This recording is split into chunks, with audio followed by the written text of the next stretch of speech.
Dhritarāṣṭra said, in the field of righteousness, the field of the Kurus, when my people and the sons of Pāndu had gathered together, eager for battle, what did they do of Saṁjaya?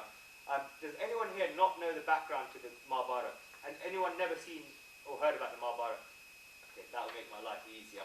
Like they had all these, the Sagar people created these TV series because of which a lot of people watched it in their childhood, so they know the background. Okay, the Gita begins with the words of Dhritarāṣṭra. Often, people wonder why a great scripture like the Gita, a holy scripture, can be commenced by the words of Dhritarāṣṭra. Who is Dhritarāṣṭra? Dhritarāṣṭra is the villain of the Mahabharata. He is a very wicked person. Many people believe that the villain of the Mahabharata is Duryodhana. It's not Duryodhana, it's Dhritarāṣṭra. Duryodhana often comes in front of our eyes, and Dhritarāṣṭra stays in the Duryodhana stays in the foreground. But Dhritarāṣṭra is like a grass snake. And a grass snake is very, very poisonous. It can't be seen, but there's nothing as dangerous as a grass snake because you won't spot it coming. This is what Dhritarāṣṭra is like. Right near the beginning of the Mahabharata, he tells Duryodhana that in all these activities you do to save the kingdom and to harass and give difficulties to the Pandavas, I'm with you in all these activities. I accept them and you have my permission to do them. But there will be many times where I will threaten you in front of the royal court, in front of Bhishma, in front of Drona, in front of Vidur. I will tell you off. But just forget it and understand that you have my full support in all these activities. This is what Dhritarāṣṭra tells clearly to Duryodhana. When one observes both father and son, Duryodhana and Dhritarāṣṭra, one has a lot of pity that Dhritarāṣṭra is blind, disabled, old, unable to do anything, and everyone thinks that only Duryodhana is bad.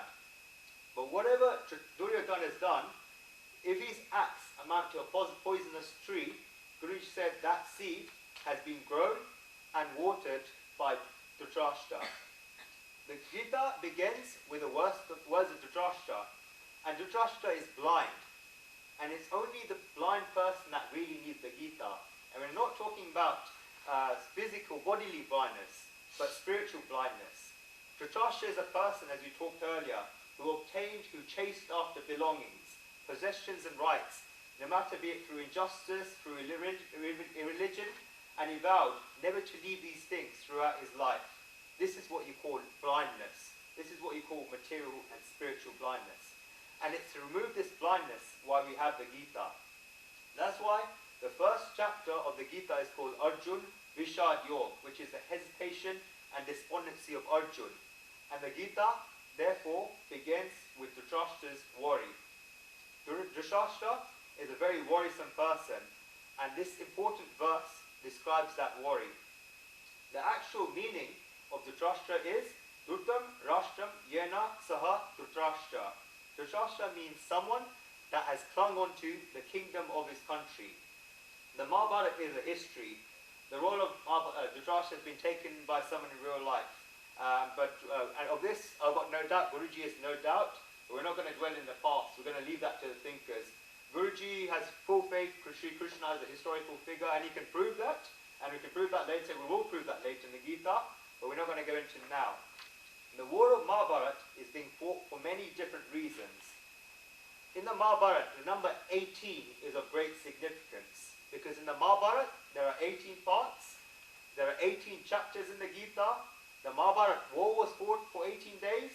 The sum of the armies in the Mahabharata was 18 parts, because you had 7 parts of the Pandavas, and then you had the 11 legions of the Kurus. That's 18 in total.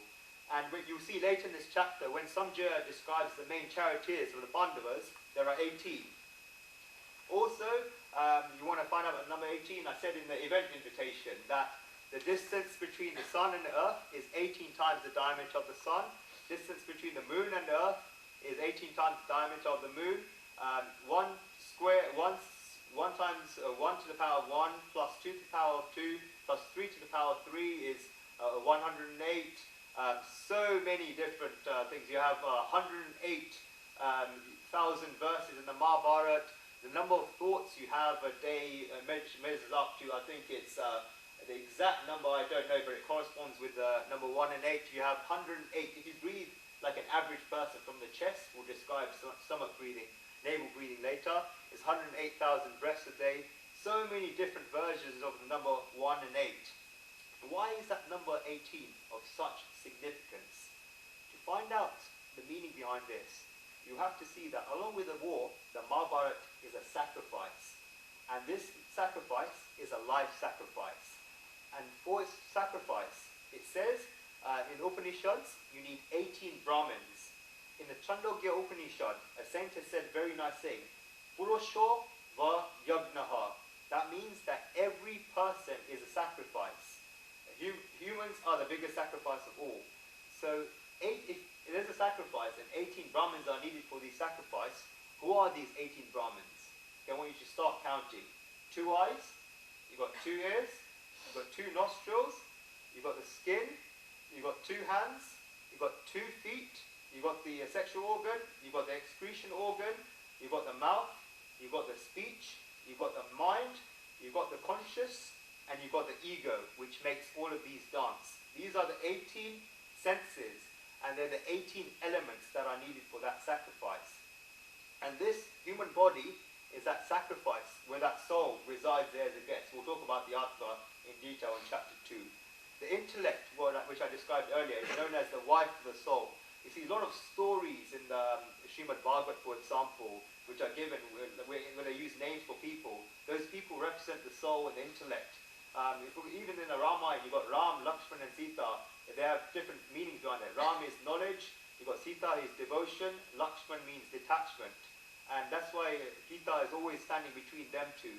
And when Geeta gets taken away by Ravan, who represents covetousness, knowledge and detachment are crying because they need bhakti, they need devotion. So all three go hand in hand. Each of these people represents something else. So the soul resides there as a guest. You've got the soul in this house with the intellect as a wife. And they're guided by these 18 senses throughout one's whole life.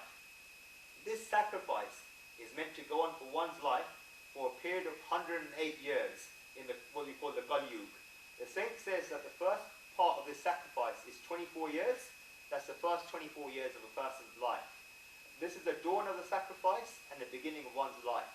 The next part of the sacrifice is the next 36 years after this, which we call the noon of the sacrifice. These two periods combined both total to 60 years. And then you've got 48 years which make up the dusk of our lives, the third part of the sacrifice. But people, in the same way, you've got a Mara, prayer bead, which has 108 beads. A lot of people say we don't live for these 108 years. And the reason for this is that the sacrifice does not become complete. And there's reasons why the sacrifice doesn't get complete. It's because of illness, it's because of wrong desires, which we'll talk about later, it's because of laziness, and it's because of negligence. These are the demons that stop the sacrifice. And we're never able to tell when these demons will come and stop the sacrifice. And it's the Geeta that gives us the message to face these demons. So in this context, the Geeta helps us 18 senses give us the correct guidance from the outside and directs them to complete this life sacrifice. That is why the Geeta is relevant in any period. Okay, coming back to that, so we have the 18 chapters of the Geeta and the other 18 I said. Coming back to the meaning of the words Dhrtarāṣṭra. Dhrtarāṣṭram yena saha Dhrtarāṣṭra. Dhrtarāṣṭra means someone that has clung onto the kingdom of the country.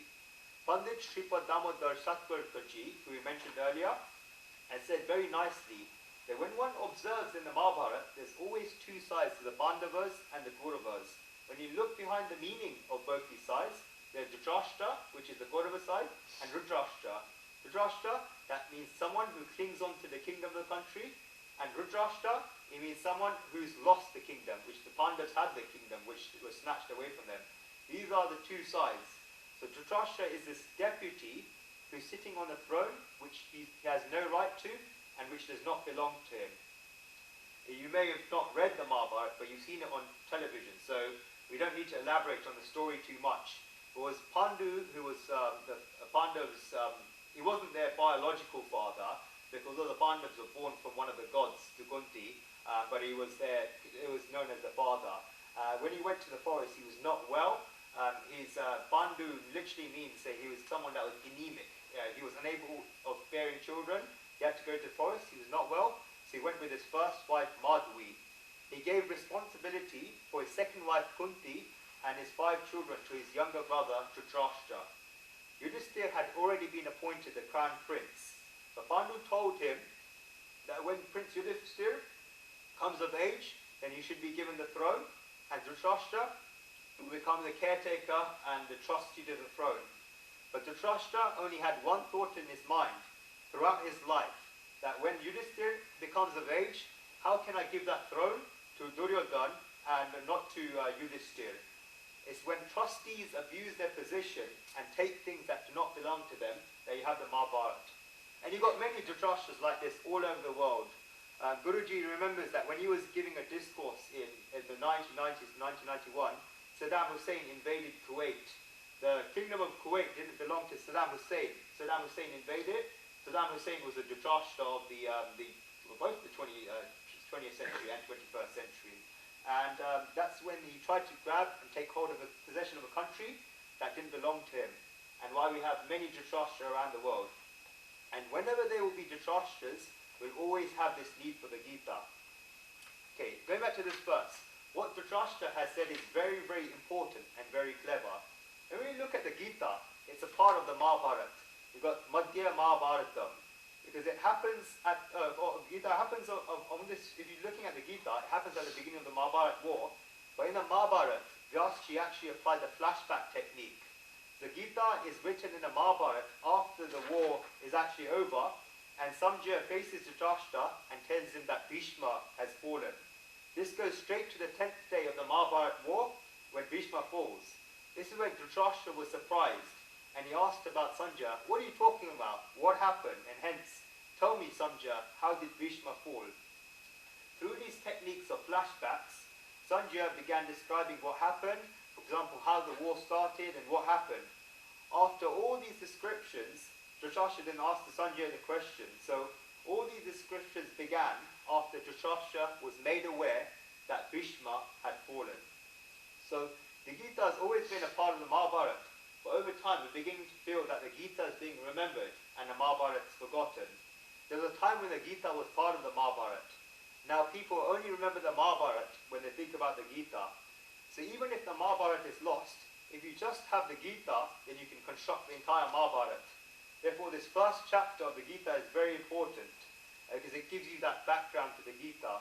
Great scholars begin their commentary on the Gita on the verse 11 in the second chapter, when Sri Krishna begins talking about Samkhya Yoga, Samkhya theory, when Sri Krishna speaks. For example, Srimad Adi Shankaracharya. So great commentators on the Gita start there. But we're going to start, Guruji's studying the chapter, Gita is going to begin in the first chapter, along with many other scholars as well. Otherwise, you won't be able to understand why the Gita is there.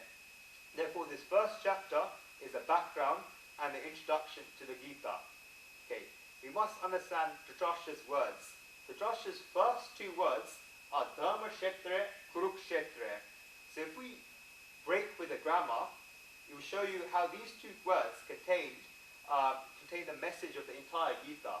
You've got Kshetra, you've got Dharma Kshetra, you can Kshetra, Kurukshetra, you can change it the other way around. Kshetra, Kshetra, Dharma, Kuru. What's the Gita trying to say? It's saying that whatever you are, wherever you are in the world, whatever religion you are in, you follow your dharma. And this dharma of the Gita is your life duty. Dharma cannot really be translated into English, but I know one day will come when it will become part of the English language, just like karma. This is the karma of the Gita. Whichever duty you've been given, responsibility, you must follow that duty. Only then will you be religious. If you're a student, then it's your duty to study and gain that knowledge. If you're a student age and you dream of getting married and starting a family life, then you're irreligious. That's what the Gita says. Of course, you see verse 11 in the 7th verse, and also in the 11th chapter, Gita advocates marriage and advocates it's good to get married, all these things, but not when you're a student, because your duty at that time is to be a student. The Gita has given you that duty. The Gita has given you that responsibility, and you have to do it to the best of your ability. If someone has been given responsibility and then leave and run that responsibility, then according to the Gita, they're irreligious. So this dharma of the Gita is a very, very scientific dharma. It's about observing life. It's not about running away from life. The very fact that Arjuna was trying to leave the battlefield and Sri Krishna told him to come back demonstrates this. Wherever you are, whatever position you're in, do your duty. Therefore, the first word of the Gita is dharma.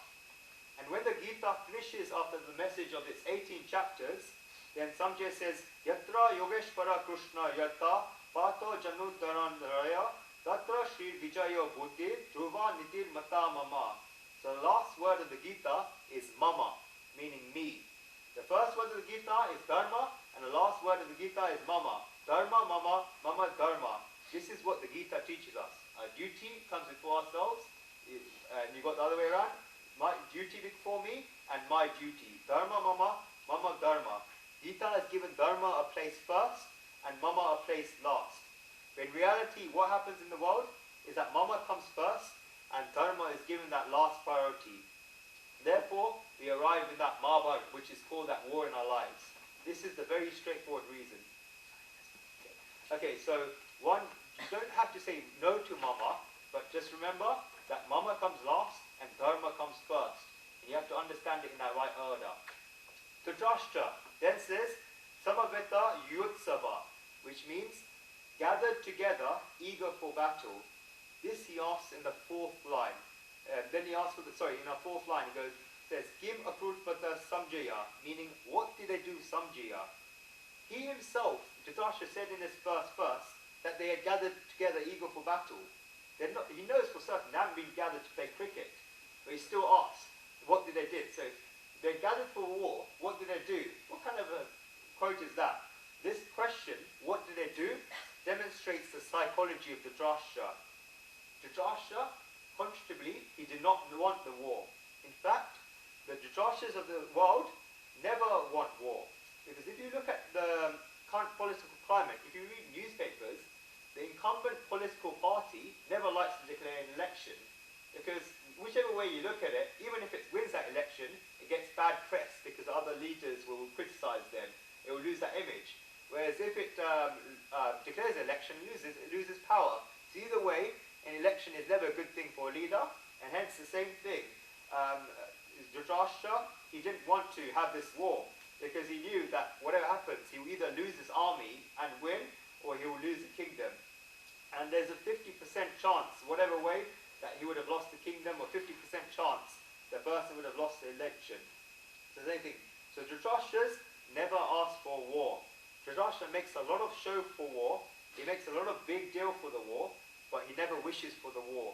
Therefore, he uses the words Kim akrutava, meaning whether the war actually did take place.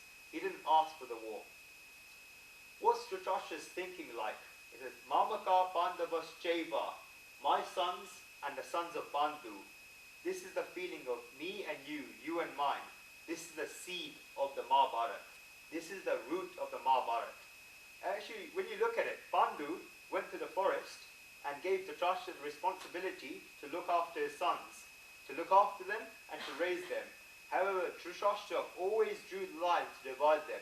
My sons and the sons of Pāndu. Mamaka Pandavaschaiva.